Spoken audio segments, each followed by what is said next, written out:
E aí deixamos as ofertas para o final.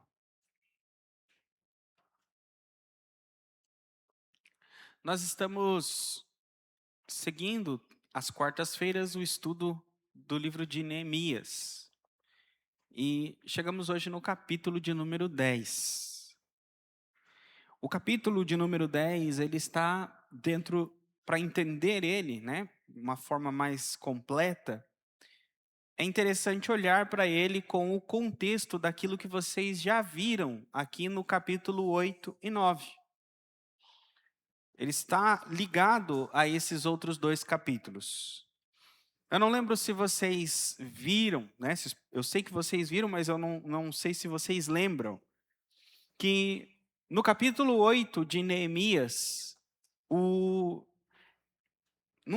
vamos dizer assim, o escriba, acho que essa era a palavra que eu estava procurando, Esdras, ele leu a lei para o povo.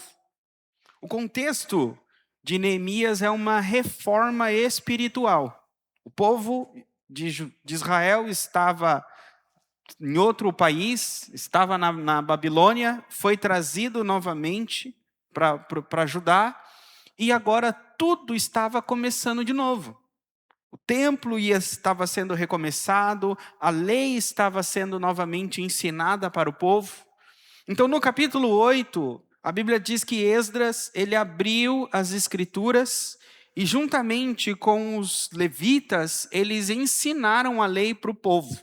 Durante horas o povo ficou em pé, ouvindo a palavra de Deus ser lida. Hoje nós quase não temos tanta paciência para ouvir um sermão, uma pregação de 40 minutos. Agora, se eu disser que vamos todo mundo ficar em pé, aí todo mundo na igreja fica em pé no começo do culto, e aí eu começo a ler a Bíblia e ninguém senta até eu terminar de Gênesis até Deuteronômio. Foi mais ou menos isso que aconteceu. E no intervalo eles estavam ainda ensinando.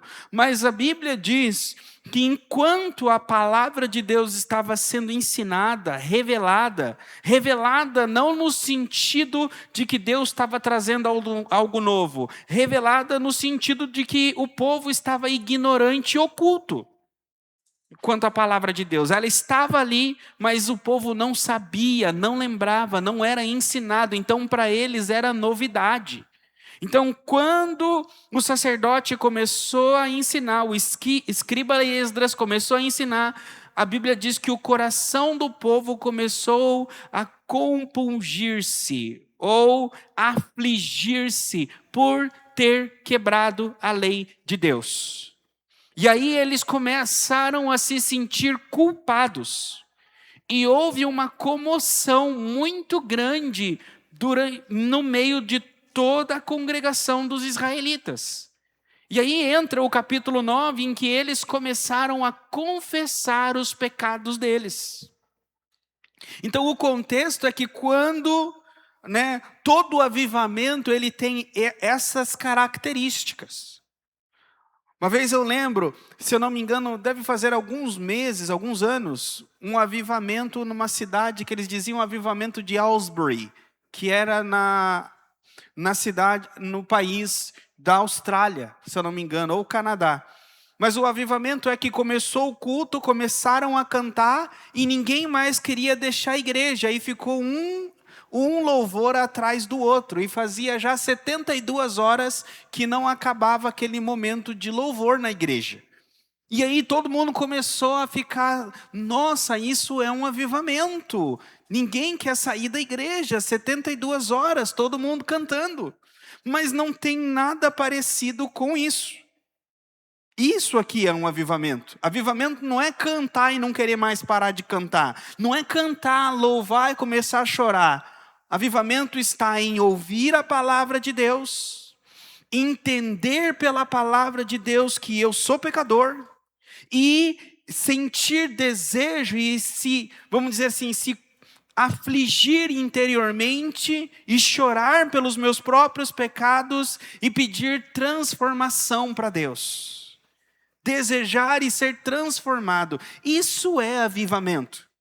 Foi o que o apóstolo Pedro, quando se colocou em pé em Atos dos Apóstolos e começou a pregar para aquela multidão e dizer que o Jesus Cristo que eles haviam matado tinha se tornado Senhor e Cristo. É como que ele está dizendo, então, aquele lá que vocês mataram agora é Senhor sobre toda a carne. É mais ou menos assim, agora eu estou contra a pessoa mais poderosa do mundo, então eu acho que eu criei um problema para mim mesmo. E aí eles começaram a se afligir e dizer, e agora então, o que faremos? Eles perguntaram para Pedro. E Pedro disse para eles confessarem a Cristo. E foi isso que eles fizeram. Então, o contexto aqui é a mesma coisa, um avivamento, uma explanação bíblica, uma transformação interior e um desejo de mudança. Só que, muitos de nós ficamos às vezes em palavras. Ouvimos a palavra, ficamos afligidos pela palavra, choramos os nossos pecados, e aí fala assim, mas o que fazemos? É só chorar? Só aquele momento de choro e nada mais? E aí o povo aqui, eles tomam uma decisão. Neemias diz, vamos assinar um documento. Esse documento vai ser um pacto, uma aliança que nós vamos fazer de que nós vamos cumprir a palavra de Deus. Então, eles redigiram um documento, e esse documento tinha especificações. Era como que o seguinte, agora que nós ouvimos a palavra, agora que vimos que fomos para o cativeiro, perdemos tudo, sofremos o que sofremos por conta da nossa rebelião e desobediência, então vamos agora assinar um documento que nós não vamos mais nos rebelar. Vamos assinar um documento que diz o que nós vamos viver daqui para frente. E é esse documento que está redigido e ensinado aí no capítulo 10 de Neemias. Até aqui vocês estão entendendo? E o que eu quero passar para vocês no capítulo 10, primeiro são as características das pessoas que assinaram esse documento. Será que foi somente o povo que era ralé, que era o pecador, que assinou esse documento e os sacerdotes e escribas não assinaram? Quem foram aqueles que assinaram esse documento? Esse é o que está aí definido no capítulo 10, do versículo 1 ao versículo 8. Primeiro, a primeira assinatura é de Neemias, o governador. Ele não era o governador por sangue, ele era o governador porque ele havia sido escolhido governador pelo rei. O rei enviou ele como governador, o administrador daquelas terras em nome do rei. Porque aquela terra, ela era dominada pelo rei da Babilônia, que nessa época estava sob o domínio da Pérsia, certo? E a primeira assinatura, então, é da maior liderança, do administrador, do próprio Neemias. Aqui a Bíblia já nos ensina que nada se implanta numa igreja local, nada se implanta no meio do povo de Deus, se não houver à frente, liderando a maior liderança da igreja. Se a igreja é o pastor, então se o pastor não é o primeiro a dar exemplo, o povo não vai seguir. Muitas pessoas, quando eu dou testemunho, quando, não testemunho, mas quando eu ensino no seminário dos missionários, os missionários aprendem sobre missões, sobre missiologia, sobre formas de plantar igreja, de plantar grupos pequenos, de oração, de pregação, e eles crescem o olhão, e eles falam assim, pastor Isás, e eu vou voltar para minha cidade, e eu vou implantar um grupo pequeno, e nós vamos ganhar um bairro, e a gente vai fazer missões. Fala assim, você só precisa combinar com o seu pastor. Porque se o seu pastor não apoiar, se o seu pastor não estiver com você, você não vai conseguir desenvolver nada. Você consegue desenvolver uma coisa pessoal, mas que envolva a tua igreja, que envolva o corpo que você faz parte daquela comunhão, você não consegue. Então é necessário ganhar o coração do pastor, do anjo da igreja, para que haja no meio do povo também uma aceitação. Então nós vemos aqui esse exemplo bíblico. E isso ensina para mim também, como pastor da igreja, que não adianta eu assinar ou redigir um documento, uma campanha e dizer, irmãos, façam isso, enquanto eu cruzo os meus braços e fico falando, eu só vou administrar. Eu só vou dizer para você o que cada um faz.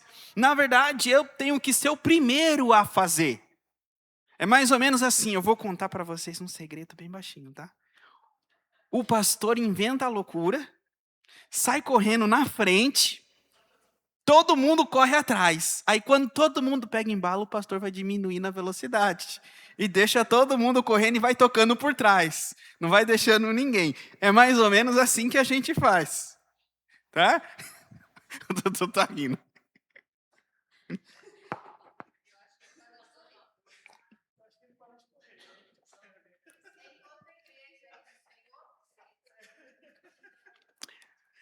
Não é diferente de Neemias.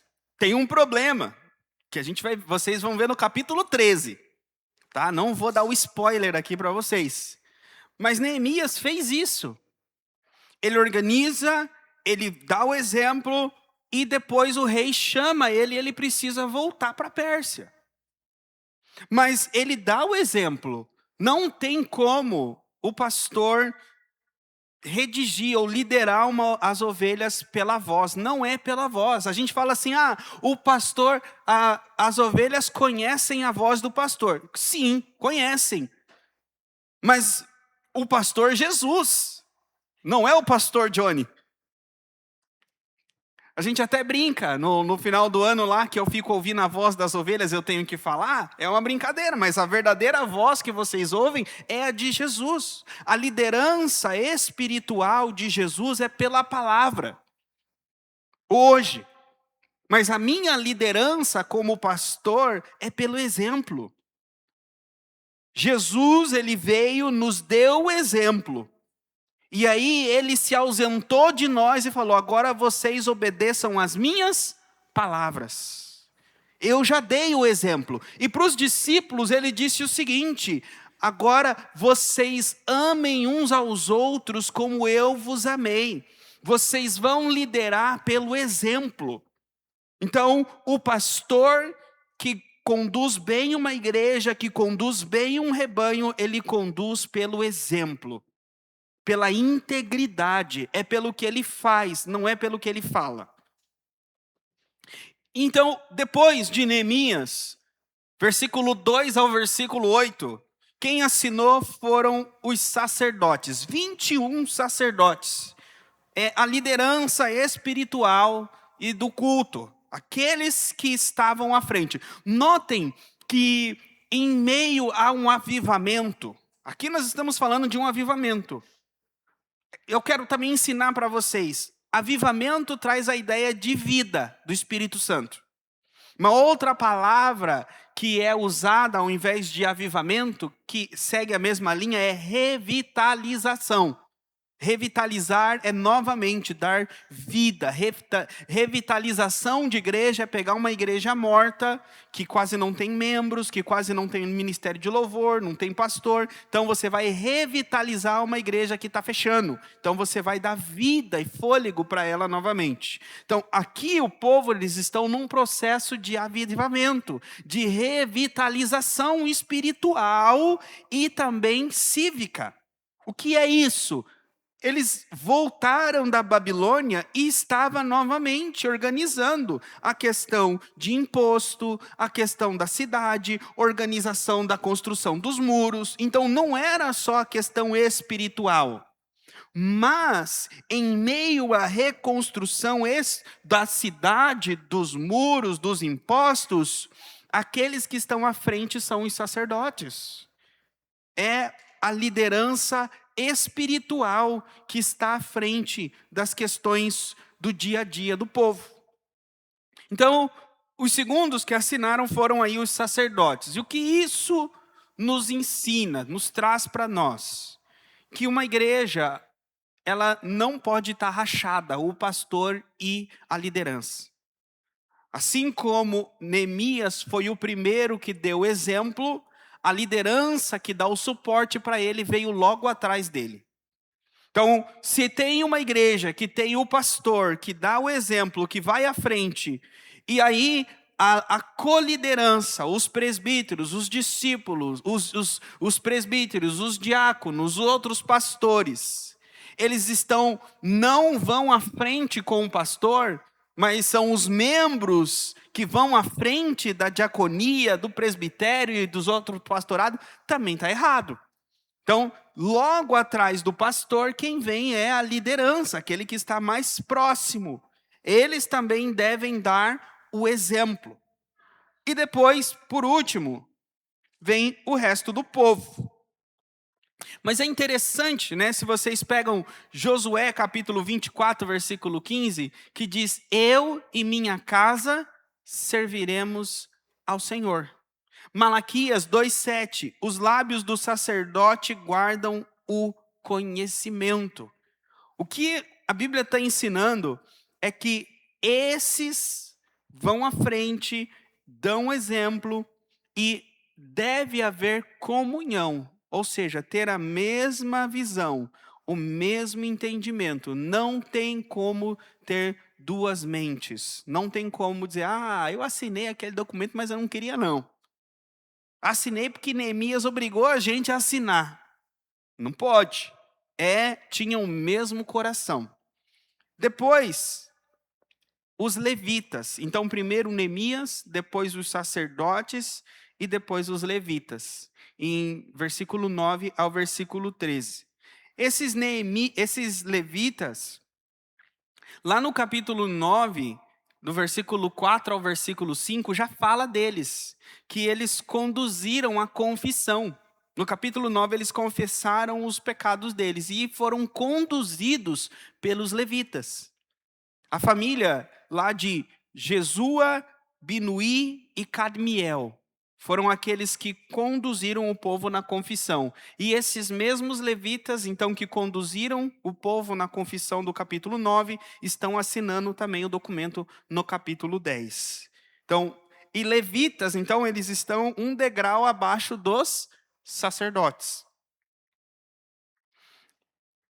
Depois, então, da assinatura, Neemias, sacerdotes, levitas, depois os chefes do povo, eles selam o pacto, do capítulo 14, do versículo 14 ao versículo 27. Então vem uma longa lista dos nomes aí, de família por família.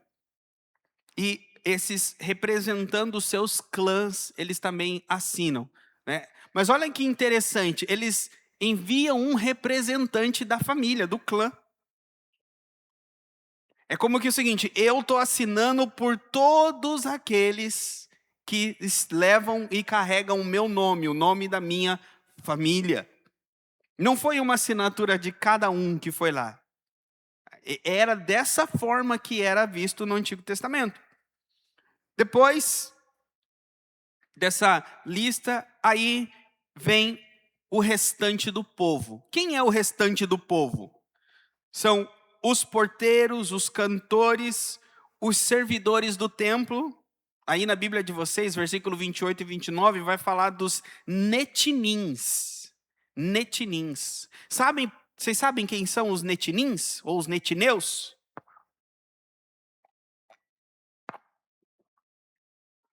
Como é um culto de estudo bíblico, vamos abrir um espacinho para vocês aprenderem a Bíblia. Vocês lembram? Que eu já preguei isso aqui, hein? Os netineus, eles são aquela tribo que enganou Josué. Aquela tribo que disse que era de longe, e a roupa tinha rasgado, e a comida tinha estragado, faz um pacto com a gente que nós não somos dessa terra, os gibeonitas, se não me falha a memória. E aí, Josué não consultou a Deus, fez um pacto de paz com eles, e aí Deus falou para ele: você foi enganado. E aí ele falou assim: a partir de hoje vocês serão os carregadores de lenha para o sacerdote. Então, até aqui, no tempo de Neemias, mais de 300 anos depois, havia representantes dessa tribo carregando lenha para o templo. Então, esses são os netineus, que está aqui no livro de Neemias. Então, o pacto que foi feito com o povo não foi por etnia. Não era tipo assim, só quem é israelita. O documento, a assinatura desse documento, a participação nessa, vamos dizer assim, nessa resolução de que queria transformação, não era somente para o israelita. Todo aquele que quisesse andar de acordo com a lei de Deus podia assinar. Então, por isso que a última assinatura foi até dos netineus, desse povo que morava no meio dos israelitas. E eles dão um padrão para a gente. Vocês lembram como Ruth, a moabita, que ela se junta ao povo de Deus por convicção. Assim, então, como Ruth escolhe o povo de Deus, assim também todos esses que estavam morando com o povo de Israel assinaram também o documento quando ouviram a palavra de Deus. Então, já no Antigo Testamento, Deus nunca foi um Deus só do povo judeu. Nunca foi um Deus só do povo de Israel. Deus foi um Deus que abriu todos aqueles que quisessem chamar Deus de Deus, Deus o chamava de meu povo. Deus recebia, mas era necessário o quê? Obedecer à lei de Deus. Era necessário andar de acordo com a vontade de Deus. E não é diferente no Novo Testamento. Diz que quem são os filhos de Deus? É todo mundo? Não, mas aqueles que creem em Cristo Jesus, foi dado a eles o direito de serem chamados filhos de Deus. Então, quem crê na lua, nos espíritos, quem crê em outros caminhos que não é Jesus, não é filho de Deus, conforme a Bíblia ensina. Então, depois de todo o povo ter assinado, eles agora dão o ponto a ponto do que estava assinado, o que deveria ser seguido. Então, eram alguns compromissos. Eu listei aqui 3 deles. O primeiro é compromisso no casamento, nos relacionamentos. Então, quem assinasse estava se comprometendo que não iria casar com mulheres de outros povos, não ia dar filhos e filhas para casarem com outros povos e não receberia filhos e filhas de outros povos. É mais ou menos dizendo o seguinte: meu filho não vai casar com alguém que não faz parte do pacto. Então, a primeira resolução era uma separação relacionamental com aquele que é mundano. A gente hoje banaliza isso, mas a Bíblia continua igual no Novo Testamento. O apóstolo Paulo vai falar do jugo desigual. Por quê? Porque quando o não crente se junta, quando o crente se junta com o não crente, o jugo não é igual. Os gostos são diferentes, as vontades são diferentes, os desejos são diferentes. Então, a Bíblia não proíbe essa união, mas ela não incentiva. Como assim, pastor, ela não proíbe? Porque tem pessoas que já estão unidas.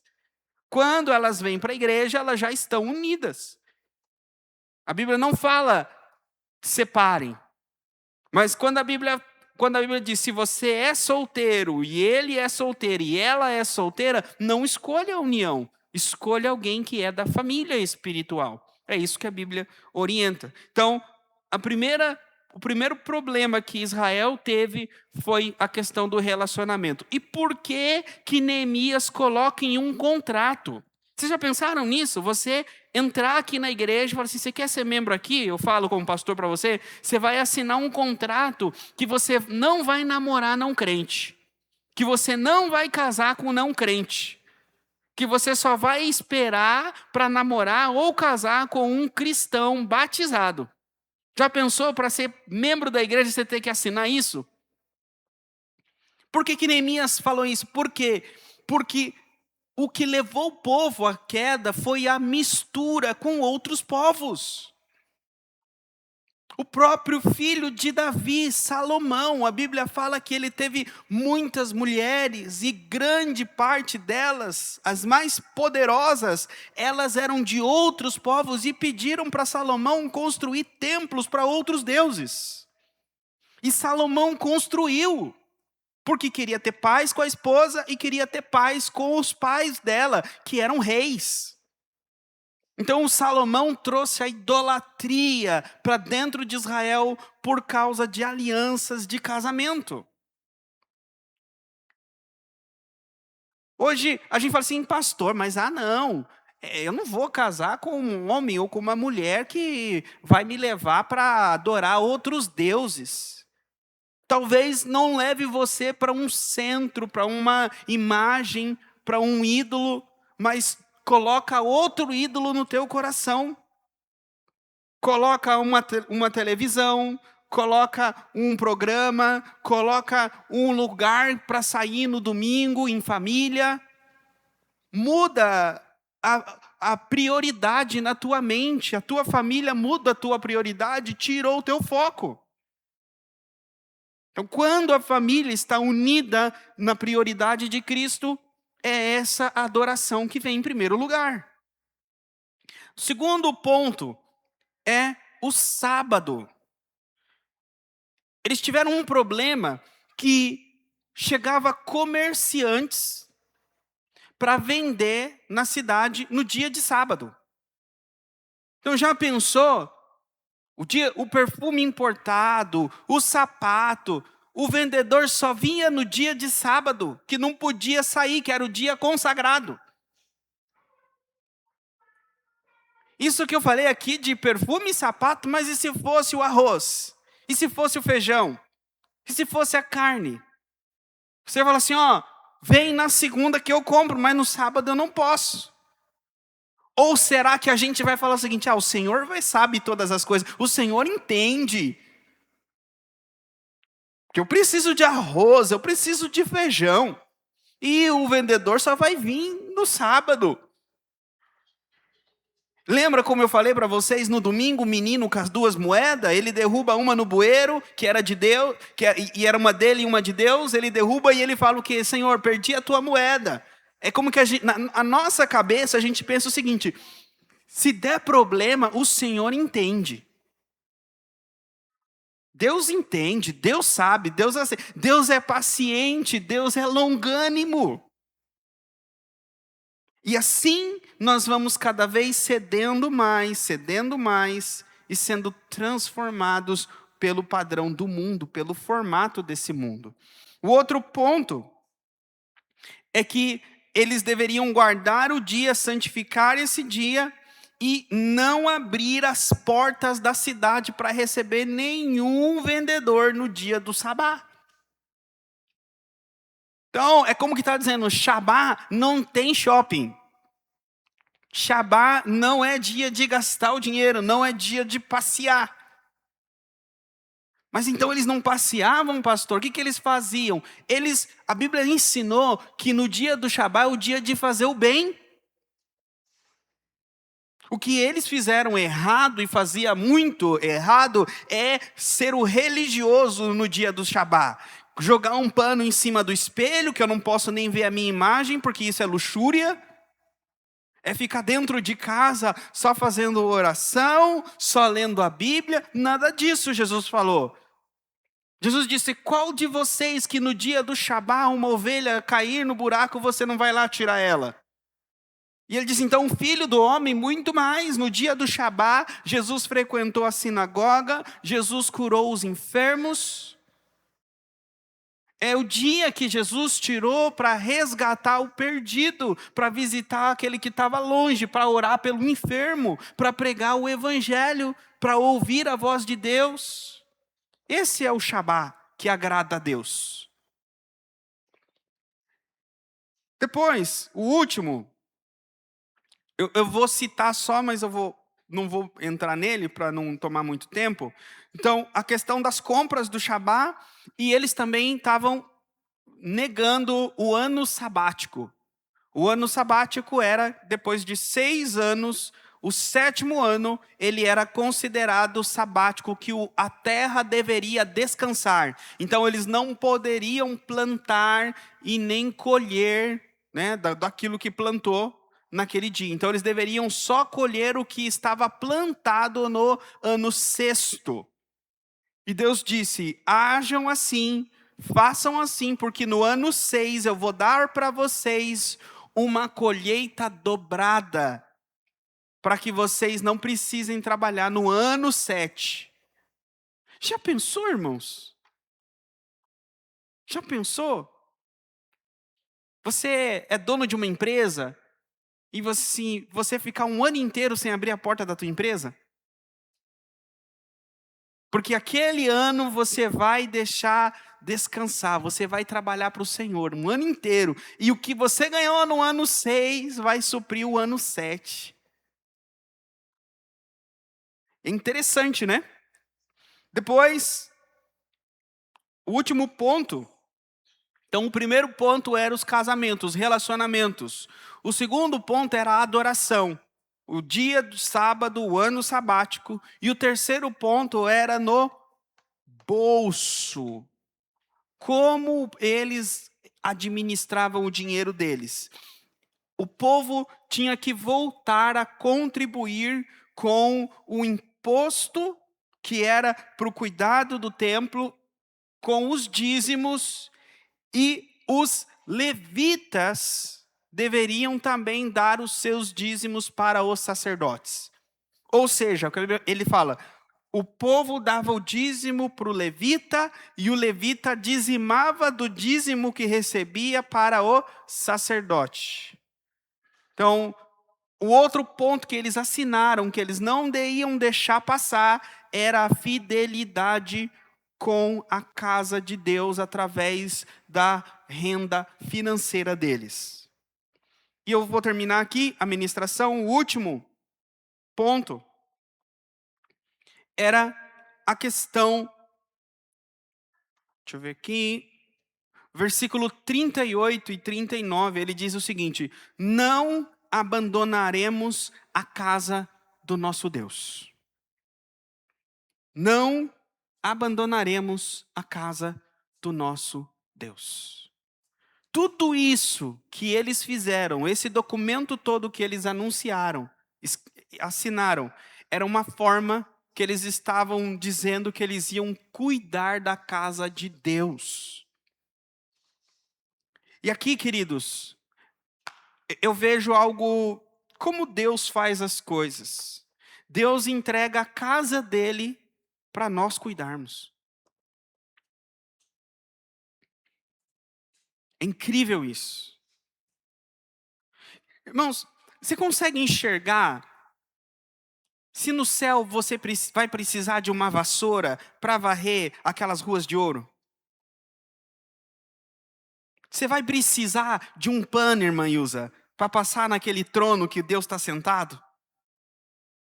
Pega a poeira lá no céu? Não pega.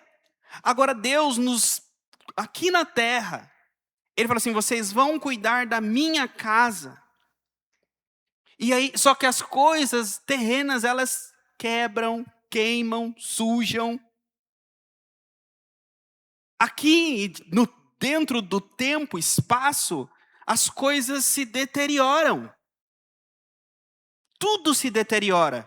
O pastor se deteriora. As cadeiras se deterioram. E a igreja, ela deve cuidar de tudo.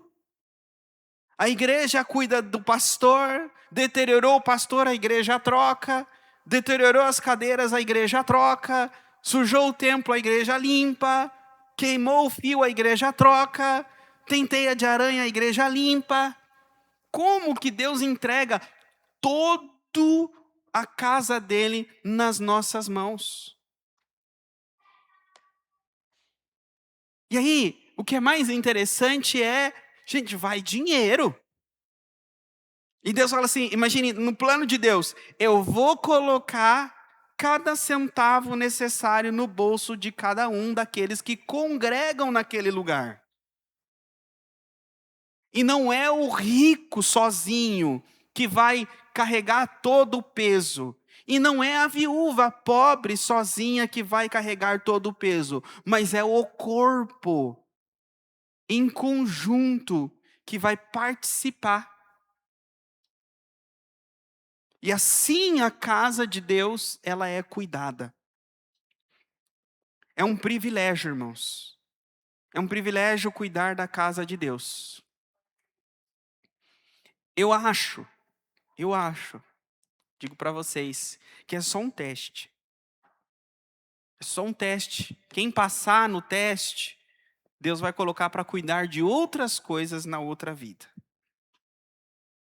Não é. A gente fala assim: ah, não, pastor, já vai chegar lá. A gente acha que a gente vai chegar lá no céu igual Chaves chegou na Acapulco, né?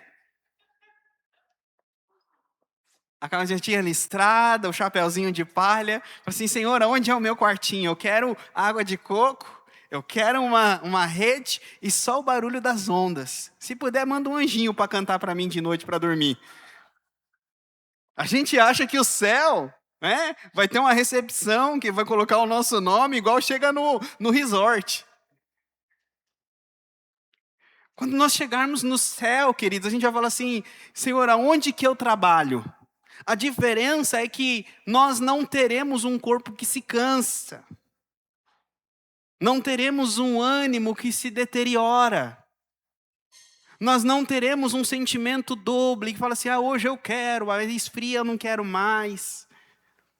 Nós veremos a glória de Deus. E fala assim: como é bom trabalhar e servir a Deus. O que tem para fazer hoje? E assim Deus vai ser glorificado através das nossas vidas. Amém? Coloca a mão no coração. Senhor, que a tua palavra, que é viva e eficaz, que esse capítulo 10 de Neemias se aplique no coração da tua igreja e incentive a tua igreja, Senhor, a ser forte, fiel, resiliente, Senhor, para não se afastar da tua palavra e servir e te adorar. Eu oro a ti, peço a tua graça, o teu Espírito Santo sobre nós, sobre esta igreja, para que possamos continuar, Senhor, a obra que o Senhor colocou nas nossas mãos. Em nome de Jesus eu oro e agradeço. Amém.